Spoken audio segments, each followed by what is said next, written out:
Deep night. On the muddy banks of the ford Jabbok, a desperate man stands completely alone in the dark after sending everything he owns across the freezing water. He has just driven his wives, his 11 sons, and all his wealth over the shallow crossing, stripping himself of every earthly protection. He is waiting for morning, waiting to face the brother who swore to murder him 24 years ago. But the attack does not come from Esau, and it does not wait for the sun. Something steps out of the blackness, silent and unprovoked, and lays hands on him. Picture it. This is not a peaceful vigil. This is not a patriarch kneeling in quiet submission under the stars, seeking spiritual guidance for the morning. It is a violent, breathless, hand-to-hand ambush in the mud, and it holds one of the strangest, most terrifying encounters in the entire biblical record. We are looking at a midnight attacker who possesses the supernatural power to permanently cripple with a single physical touch, yet who desperately begs and pleads to be released before the morning light crests the horizon. Who exactly is this nameless man in the dark? The canonical text anchors the scene in Genesis chapter 32, verse 24. Read the King James Version carefully. And Jacob was left alone, and there wrestled a man with him until the breaking of the day. Stop right there. There wrestled a man. The text does not say an angel. It does not say a demonic watcher. It does not say the Lord. It says a man. But the ancient Jewish scholars who preserved this history knew the English word wrestled barely scratches the surface of the violence in that dirt. See the scene. Two figures locked together in the pitch black, slipping on the damp riverbank, tearing at clothing and skin.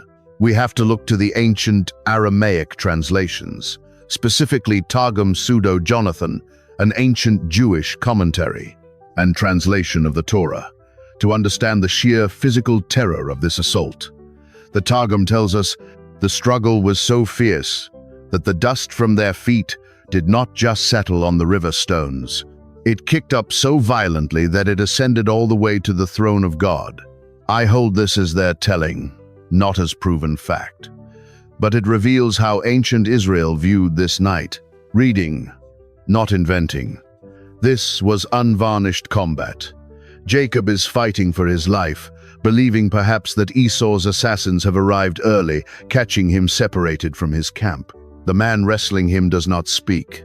He does not announce a divine decree or offer a heavenly greeting. He simply attacks. And Jacob, a shepherd who has spent 2 decades hauling heavy stones and wrangling livestock in the harsh wilderness of Laban's estate, fights back with the desperate, adrenaline-fueled strength of a man who refuses to die in the dark. Hold that physical image. For hours, the struggle is entirely flesh and blood. No lightning flashes. No booming voice descends from the heavens. Just sweat, ragged breath, and the grinding of bone against bone beside the rushing noise of the Jabbok. But the hours are passing, and the black sky is beginning to turn the color of bruised iron in the east. 2 figures are locked in a dead draw in the dirt, neither able to pin the other. But the canonical text hides a massive clue. Inside the very dust they are kicking into the night air. What does the original Hebrew word for this violent struggle actually mean? The black water of the Jabbok River crashes over the rocks, completely indifferent to the bleeding man choking on the dirt of its banks. It is hours past midnight. The ambush has devolved into an exhausted, brutal stalemate in the freezing mud. Picture it. 2 bodies slick with sweat, gasping for air, rolling through the reeds. Genesis 32-24 says, "There wrestled a man with him." If you read that in English, you might think of a sport, or worse, a metaphor. We have been conditioned to view this as a spiritual struggle, a quiet prayer in the dark. But the Hebrew text refuses to let us spiritualize the violence of this night. Stop right there. The word translated as wrestled is Jabbok. It is a ghost word. It appears nowhere else in the entire Old Testament, except right here, in the mud of this specific river. And buried inside the root of that verb is the ancient Hebrew noun Jabbok. Jabbok means dust. Read that again. To Jabbok is literally to get dusty, to grapple in the dirt until both combatants are coated in the pulverized earth of the ground. The author of Genesis did not choose a word for a heavenly vision. He chose a word that tastes like grit in the mouth. Jacob is not having a dream. He is burying his face in the soil of the Transjordan, dragging his assailant down into the silt, kicking up the desert floor into a thick, choking cloud. Reading, not inventing. The ford Jabbok is a real geographical scar, a steep ravine cutting east of the Jordan River. Its rocky banks offer no soft landing. Jacob is pinned against the bedrock. He is fighting an attacker who has hands that grip, weight that crushes, and breath that heaves. You have been told your whole life that Jacob wrestled an angel, but angels are spirits, ministering flames of fire. They pass through locked doors and vanish into thin air. They do not need to gouge the earth to find leverage. Yet the entity fighting Jacob cannot phase out of his grip. Sit with that. The ancient Jewish scholars looked closely at this dust. Some ancient rabbinic traditions suggest that the Jabbok kicked up by this fight was so intense it blurred the line between the physical dirt and the heavenly realms. I hold this as their telling, not as proven fact. But it underscores the terrifying reality of the scene. The attacker is bound by the physical laws of the dirt. He is trapped in the very dust humanity was formed from. And then, the canonical text gives us a detail that defies all theological logic. The King James records the turning point in the first half of Genesis 32-25. And when he saw that he prevailed, not against him. Watch what the text does. The attacker realizes he cannot win. The supernatural entity is physically stuck. Jacob's grip is simply too strong. 20 years of rolling massive stones from well mouths in Haran, and wrestling livestock has forged a mortal man who can hold a divine being in a physical deadlock. The shepherd's sheer, terrified adrenaline has stalemated the terrifying intruder. The physical combat has entirely failed. A violent struggle in the river dust has reached an impossible physical draw. The attacker realizes he cannot break Jacob's grip by fighting like a mortal man in the mud. How does a supernatural entity end a fight when human strength is no longer enough to win it? The breath of the stranger burns against Jacob's neck in the freezing dark. The attacker is completely immobilized, pinned in the mud of the Jabbok, stripped of the element of surprise. The physical ambush has failed. Picture it. Jacob is holding his ground, muscles screaming, refusing to let the shadows slip back into the desert night. For centuries, Western Sunday schools have comfortably taught that this man in the dirt was a pre-incarnate manifestation of Christ, gently testing the patriarch's faith. But the ancient Jewish scholars reading this text in the original Hebrew saw something far darker lurking on the riverbank. They saw a supernatural assassin. Stop right there. Who was actually hunting Jacob? He is camped at the border of his homeland, terrified because his brother Esau is marching toward him with 400 armed men. In ancient Jewish theology, earthly armies are merely shadows of spiritual realities.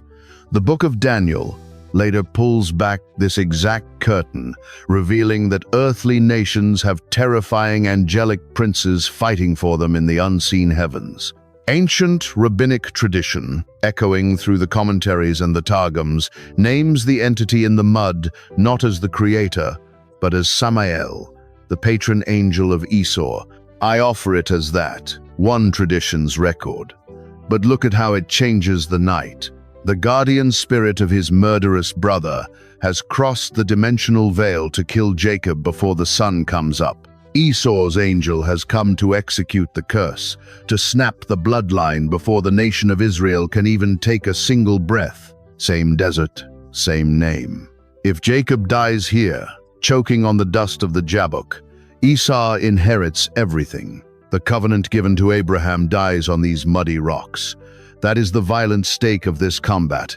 This is not a friendly wrestling match to build character. It is a spiritual execution attempt, and the entity is failing. Watch what the text does.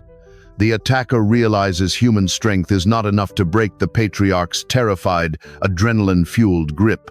The entity is trapped in the physical limits of the body it has assumed, so the rules of engagement instantly change. The King James Version delivers the supernatural escalation in the exact middle of Genesis 32:25. And when he saw that he prevailed not against him, he touched the hollow of his thigh. Read that again. He touched it. No crushing blow, no swinging weapon. A single, deliberate brush of supernatural contact against the hip socket, the thickest, most heavily muscled joint in the human body. He did not wrench the leg. He simply laid a finger on the bone, releasing a shockwave of otherworldly power that shattered the anatomy. The hollow of the thigh is the sciatic nerve corridor, the absolute anchor point of human balance and power. You cannot stand, run, or fight without it. To dislocate the human hip requires catastrophic physical force, the kind of blunt trauma generated by high-speed collisions, not a passing brush of a hand. Yet the text says he merely touched it. In an instant, the tendons snap. The socket tears. Jacob collapses in blinding agony into the dirt. The physical stalemate is over. A desperate struggle for survival has just been broken by a single, impossible touch. The earthly combat is finished, but the injury is going to reveal the exact price required to change a man's destiny. What happens to the human body when the veil drops and an angel strikes the bone? White-hot agony tears through the patriarch's right side. The heavy, wet river stones rush up to meet his face. The thickest, most heavily armored joint in the human skeleton has just been severed from its socket without a single weapon being drawn. Genesis 32:25 finishes the brutal scene. Read the King James verbatim. And the hollow of Jacob's thigh was out of joint as he wrestled with him. Stop right there. The Hebrew word translated as out of joint is taka. It is a violent, tearing verb. It means to be alienated, to be wrenched forcefully away from a state of rest, driven out of place like a tent peg ripped from the hard soil. This is not a sprained ankle or a pulled hamstring. The entity has struck the sciatic nerve corridor, tearing the massive tendons that bolt the leg to the pelvis. Later Jewish tradition will call this specific shattered anatomy the gid hanashe, the displaced sinew.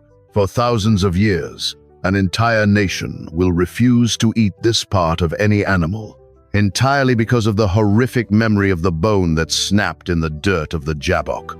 I offer it as that, one tradition's record, but it proves the unvarnished physical reality of the wound. This was permanent, flesh and blood destruction. See the scene. The human body goes into immediate, involuntary shock when a hip is dislocated. The brain floods with blinding pain signals. The surrounding muscles spasm violently. You cannot throw a punch. You cannot hold a pin. You cannot even stand. The fight is over. By every law of physical combat, the entity has won. The supernatural assassin has neutralized the target. The covenant bearer is paralyzed on the riverbank. All the shadow has to do now is stand up, wipe the ancient dust from its form, and leave the crippled shepherd in the mud for Esau's 400 approaching swordsmen to finish off in the morning. But the entity does not walk away, and Jacob does not let go. Watch what the text does. The shepherd cannot wrestle anymore. The sheer, adrenaline-fueled strength that stalemated the angel for hours is completely gone, leaking out into the cold mud along with his torn ligaments. So Jacob shifts his strategy. He stops fighting and starts clinging. He wraps his forearms around the being. Using the dead weight of his own crippled body as an anchor, he turns his brokenness into a chain. Reading, not inventing. He is holding on to the very nightmare that just destroyed his body. He is bleeding, immobilized from the waist down on one side, but his hands are locked tight into the entity's form. And suddenly, the terrifying dynamic on the riverbank entirely flips. The supernatural attacker is no longer trying to finish Jacob off. The attacker has stopped fighting entirely. The shadow is staring frantically toward the eastern horizon. The black sky over the Transjordan is just beginning to turn the color of ash. And the supernatural being who just shattered human bone with a passing finger touch suddenly begins to panic. A divine entity is trapped in the grip of a crippled, bleeding man, terrified of the sunrise. Why would a being of unimaginable power begin begging for its freedom just because the morning is coming? The wind off the Transjordan shifts, carrying the sharp, cold scent of morning. The black horizon over the desert begins to crack, bleeding the first pale gray light into the sky. And in the mud, the supernatural attacker suddenly begins to thrash, not to kill. To escape, picture it. The silent, brutal combat is completely over. The attacker who struck with lethal, bone-shattering force is suddenly frantic, and for the very first time in the entire night, the entity speaks. The King James Version captures the strange desperation in Genesis 32-26, and he said, "Let me go, for the day breaketh." Stop right there. He speaks. He does not declare victory. He does not command Jacob to submit. He begs. The supernatural assassin who just severed human bone with a passing touch is suddenly trapped by a crippled, bleeding shepherd, asking for permission to leave. Let me go. The Hebrew verb is shalach, to send away, to release. The entity is literally asking Jacob to dismiss him. Why? The entity gives one terrifying, specific reason: for the day breaketh. Sit with that. Why does a divine being fear the sunrise? Angels are not creatures of the shadows. They are beings of unimaginable light and fire. The sun is just a burning star. It holds no power over the spiritual realm. So what happens at dawn that sends this entity into an absolute panic? To understand the terror of the morning, we have to open the ancient Jewish commentaries. The Targum, Pseudo-Jonathan, and the early rabbinic writings record the exact words of the entity in the dirt. The attacker tells Jacob, "Let me go, for the pillar of the dawn ascends, and the time for the angels on high to praise the Lord has come, and I am the chief of those who sing." I hold this as their telling, not as proven fact. But look at the staggering implication. In ancient Jewish cosmology, the angelic host operates in strict, unbending shifts. The watchers, the princes, and the messengers have exact, appointed moments to stand before the throne of the Creator and sing the morning liturgy. If they miss their cue, if they are bound in the dirt of the earthly realm when their rotation begins, they forfeit their station. They lose their place in the heavens. The angel is completely out of time. His night shift operation, the attempted assassination of the covenant bearer, has failed. He is pinned in the physical dimension. The sun is cresting the Jabbok, and if the light hits him, while he is trapped in the mud of a human riverbank, his eternal position is destroyed. Watch what the text does. Jacob instantly realizes the shift in power. He feels the frantic, vibrating panic in the entity's form. The shattered hip is screaming in blinding agony, but Jacob locks his bleeding arms tighter around the being. He is no longer the victim of an ambush. He has become an extortionist. He is holding a supernatural hostage. Genesis 32-26 records Jacob's response. "I will not let thee go, except thou bless me." Jacob is no longer fighting. for his life. He is holding an angelic entity in the dirt and demanding a ransom. But the book of Genesis does not tell us what the patriarch's face looked like when he whispered that demand into the dark. What hidden detail did a minor prophet record centuries later that proves Jacob was not roaring in triumph, but breaking down in tears? The gray light of dawn bleeds across the rushing water of the Jabbok. Jacob lies crushed against the wet rocks, his right leg useless, his weight locked entirely around the frantic shadow struggling to break free. Picture it. He has just delivered his extortion. I will not let thee go, except thou bless me. If you read only the book of Genesis, Jacob sounds like a conqueror. He sounds like a proud warrior, issuing a triumphant command over a defeated God. But he is not. To see what actually happened in the mud, we have to leave the book of Genesis. We have to fast forward hundreds of years to a minor prophet who possessed an ancient, unbroken memory of this exact night. The book of Hosea pulls back the curtain on the patriarch's face, revealing a detail the original text kept completely hidden. Read Hosea 12, verse 4 inches, the King James. Yea, he had power over the angel, and prevailed. He wept and made supplication unto him. Stop right there. He wept. The Hebrew word is baka, to shed tears, to wail in grief, to lament. Jacob is not roaring a victor's demand into the sky. He is sobbing into the dirt. The physical agony of the shattered hip socket is blinding, sending shockwaves through his nervous system. But the emotional terror is far worse. He is a broken, crippled man who has spent 20 years scheming, lying, and stealing to survive. And he has finally hit the absolute end of his mortal strength. Reading, not inventing. He makes supplication, he begs. The demand for a blessing is not an arrogant transaction.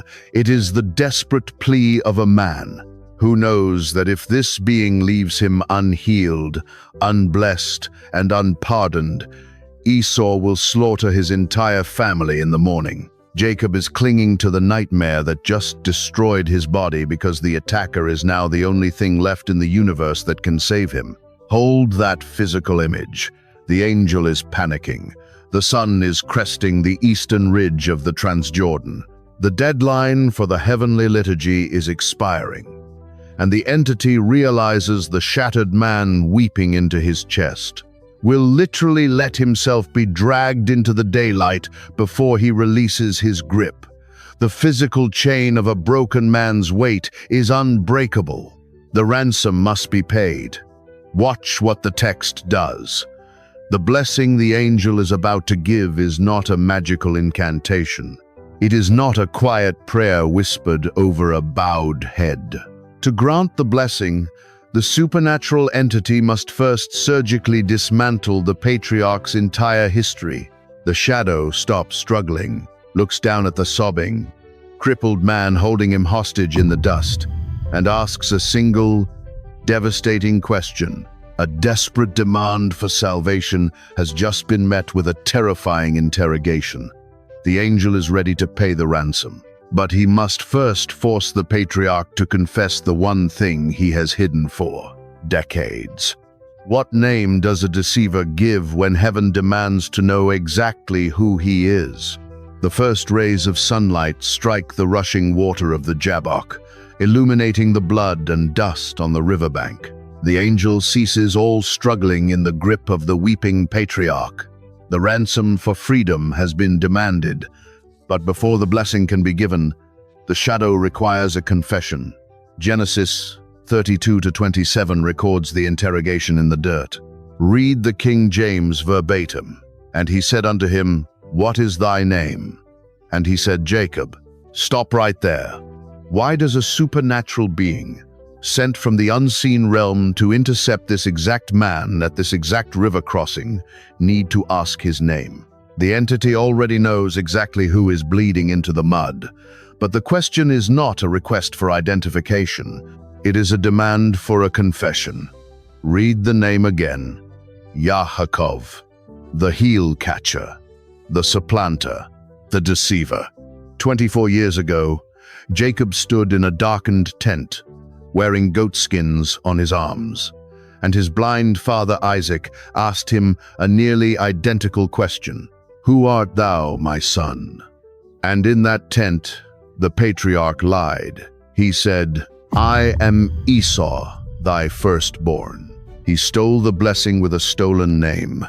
Same man, different dark. But tonight, pinned in the mud, crippled and terrified, he can no longer hide behind a disguise. To get the blessing that will save his life, he must finally admit exactly what he is. "I am Jacob.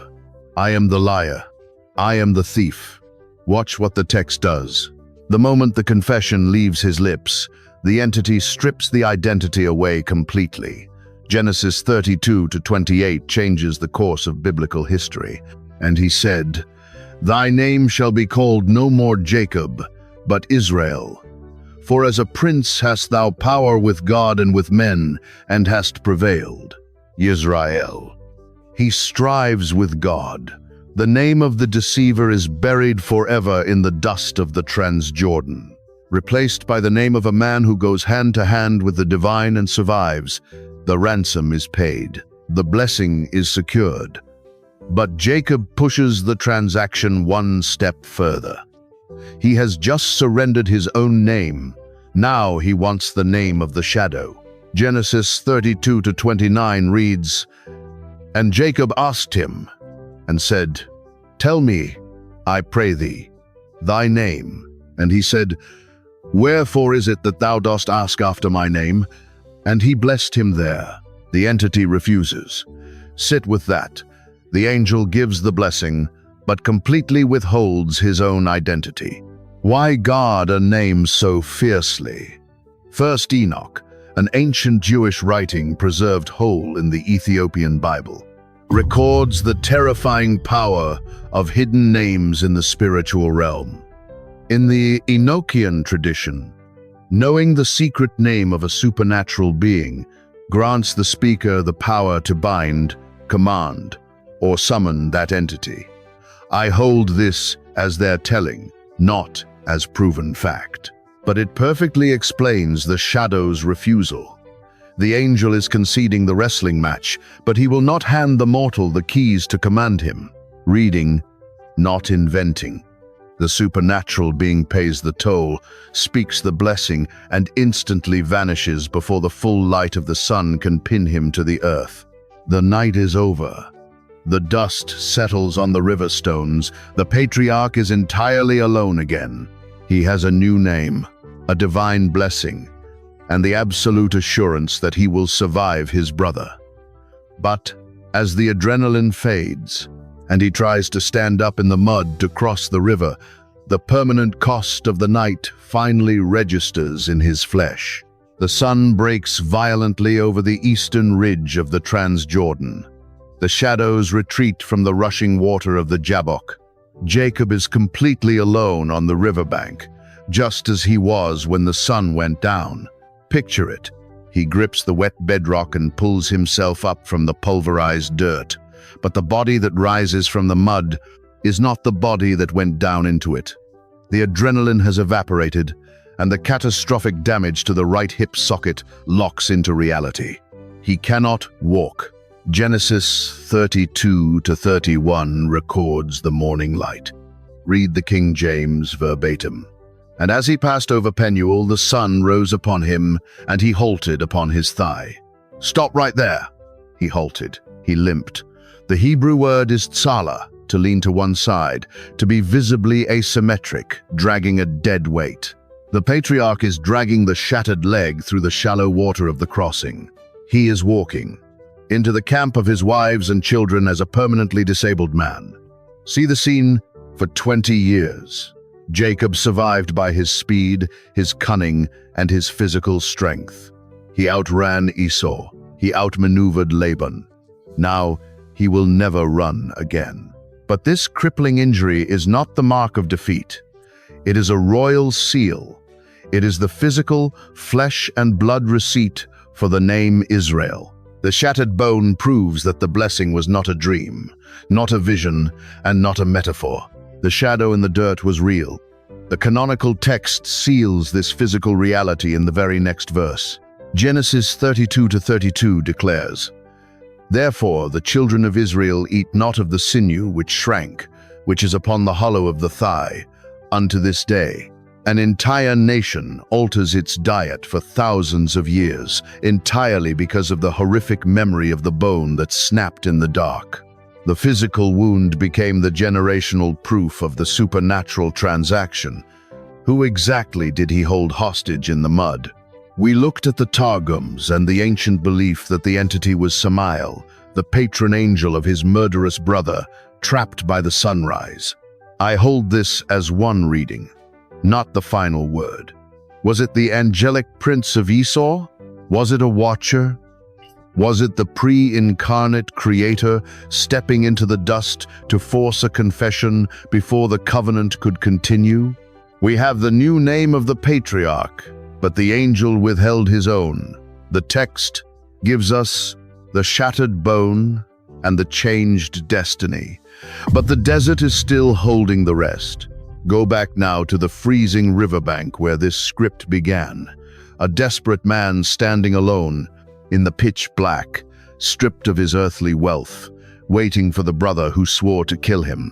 You have pictured that scene 100 times as a quiet, peaceful prayer under the stars.